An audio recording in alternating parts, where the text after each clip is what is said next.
Sabay-sabay nating pasyalan ng puntod at balikan ng istorya ng dalawang magkapatid na magwad na walang awang tinapos ang kanilang mga buhay sa loob ng kanilang tahanan, na walang ibang tinuturing na salarin kundi ang kanilang ampon o ang itinuring nilang tunay na kapatid.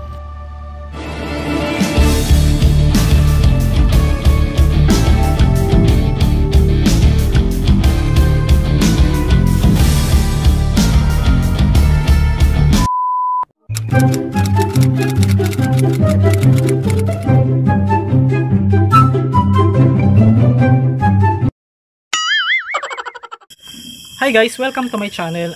Ngayon, nandito po tayo sa isang sementeryo dito po sa North Cotabato.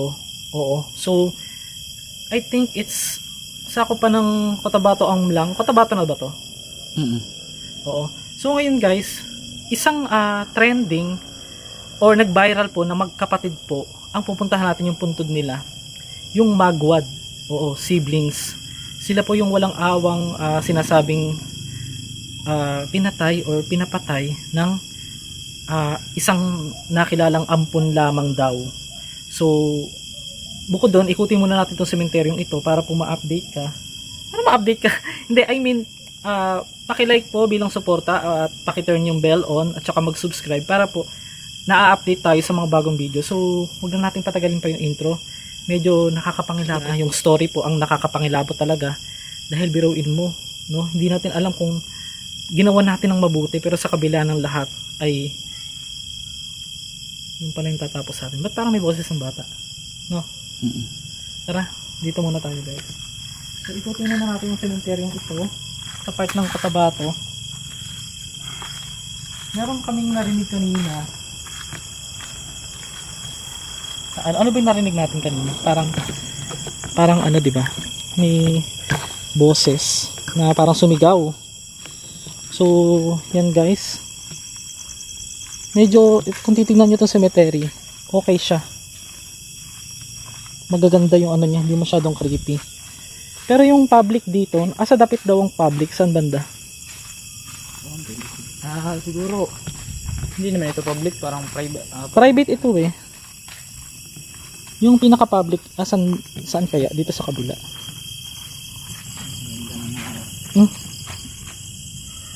Wow. Ay, taray, may ano dito oh. Ano to? Tambayan.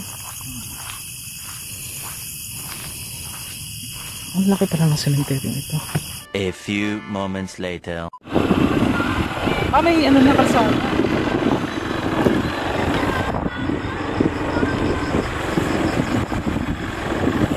Ano na, abandon. Ano na, sinira na.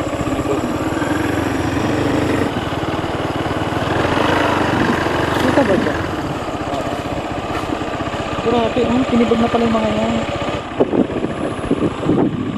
Pinangat na yung nexo. Ayun, nakapit na mo yung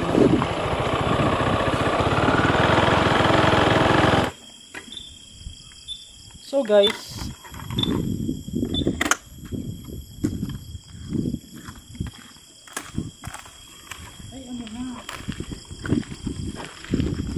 yung mga ano dito, mga nicho dito. Ayan oh. Tinibag na halos lahat. Kasi nga inilipat na. Ay oo, wala na halos lahat. Ito po.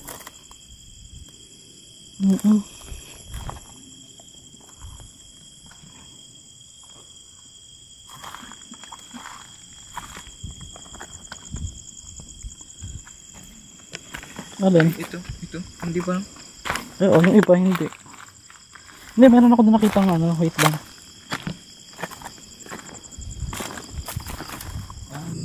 So guys, habang bago natin umpisahan yung vlog, gusto ko lang itry kung gagana tong ating ghost app. Kasi alam naman natin pagpatay na rin, may chance din daw na makadetect dito sa part na ito. kung may madedetect na. So try natin.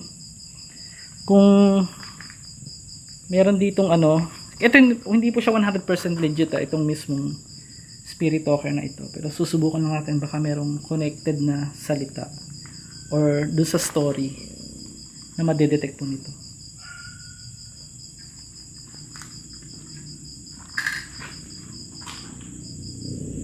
Inuulit ko po, hindi po ito 100% legit at ito po ay ibang ginagamit lang din ng mga ibang vlogger na mga ano muna tayo magsalita.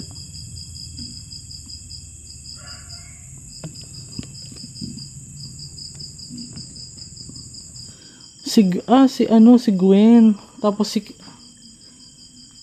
ay grabe.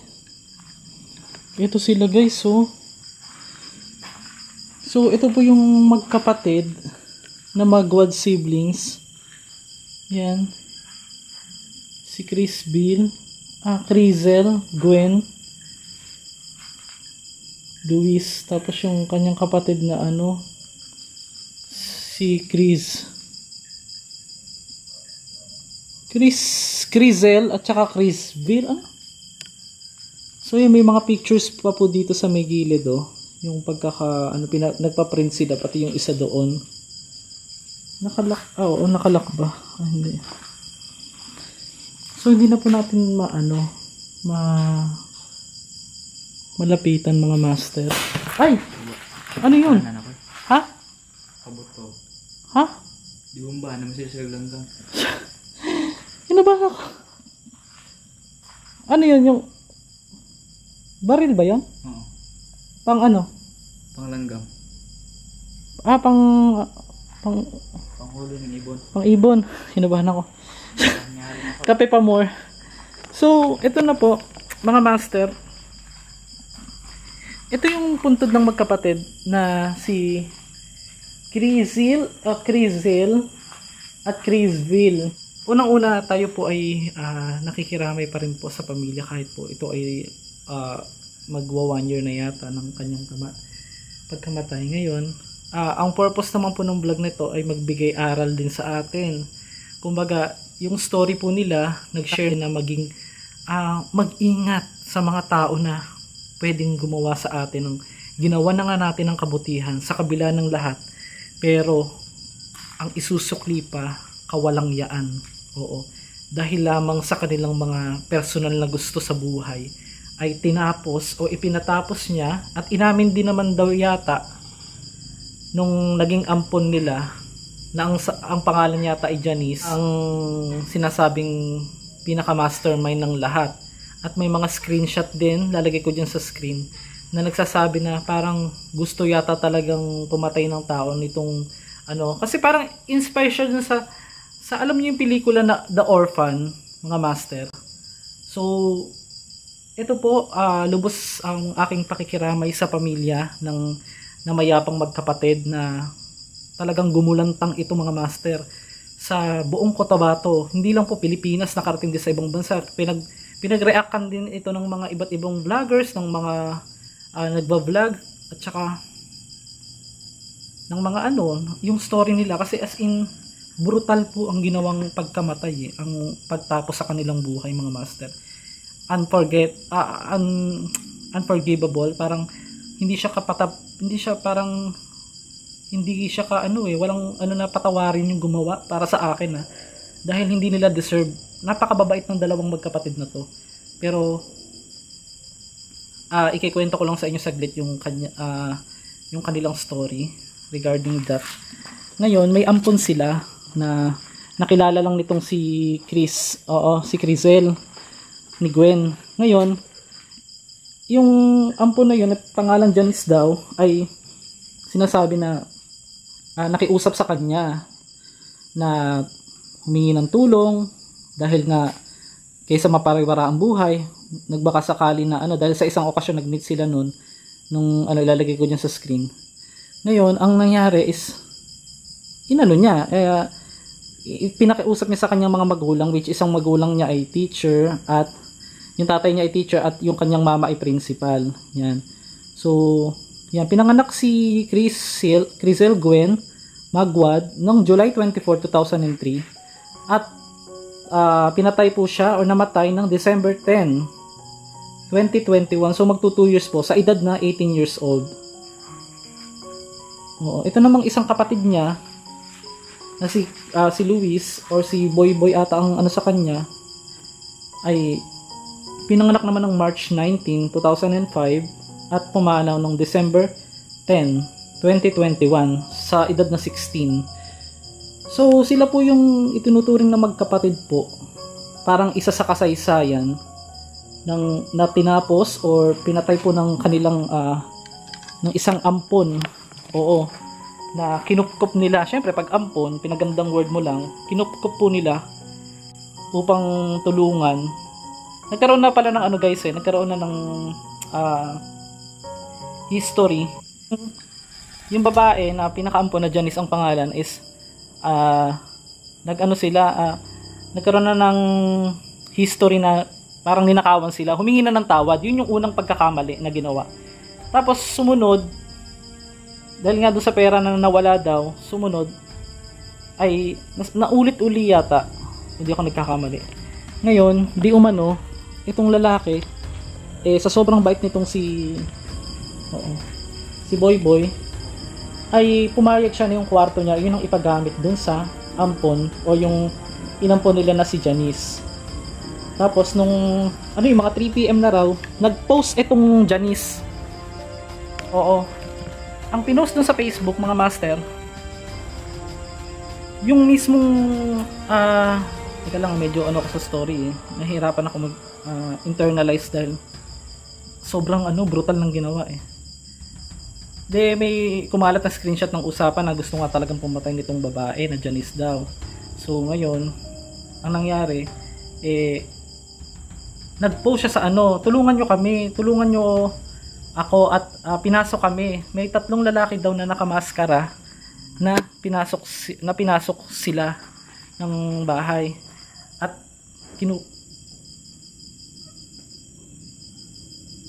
kinuha daw yung teka lang po baka may mga daga at kinuha daw po yung mismong dalawang magkapatid na ito ng 3 lalaki na nakamaskara at yun nga tinapos na yung buhay dun sa sarili nilang pamamahay. So ngayon mga master, ang nangyari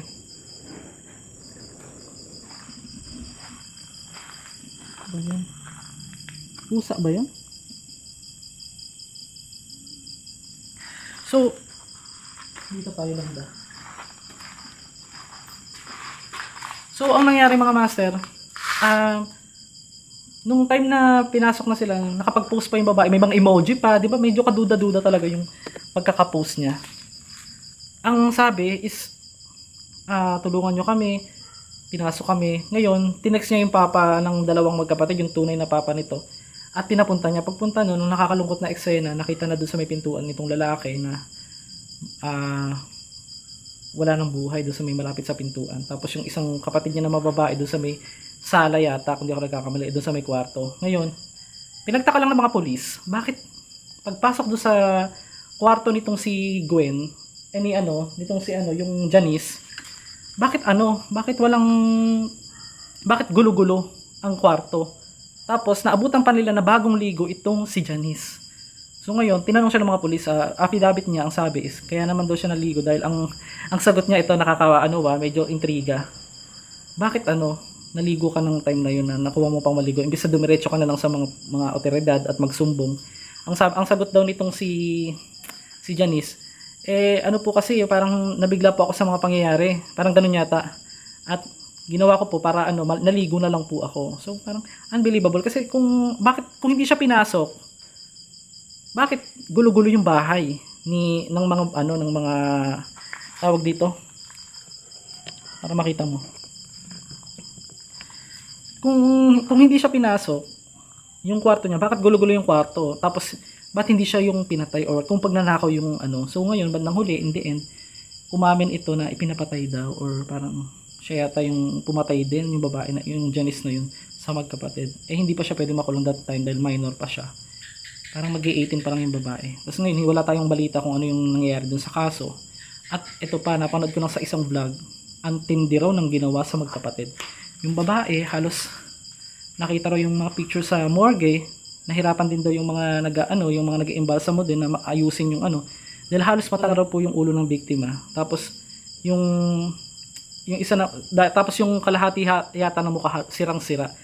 Parang I think nakikita ko lang kung sakaling may kinalaman nga, kasi parang inamin naman din itong Janice, yung pinakaampon. Bakit sa mukha niya dinali ng dinali? Ano yung sobrang inggit mo na wala namang ginawa sa yung magkapatid? Yung kung sakaling ikaw talaga yung mapatunayan na di ba, na pumatay. So nakakaawa mga master. Kaya ako talaga pabor, maibalik po yung bitay. Parang sigaw. Diba? Ano yun? So ito na guys. Sila po yung magkapatid na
Katay.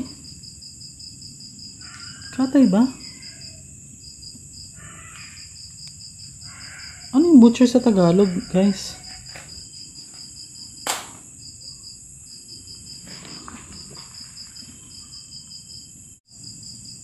Ayan you must leave.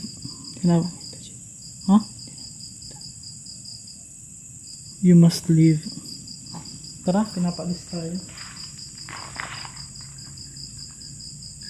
Stop ko na. Wag mo na. Dito. Ano ko pa? Bakit pinaalis tayo? Master. Kaya may nakakalampagan. Pag sa mga ibang ghost hunter yan. Uy! Grandad. Ano ba yan, G? Tara. Ayun, G.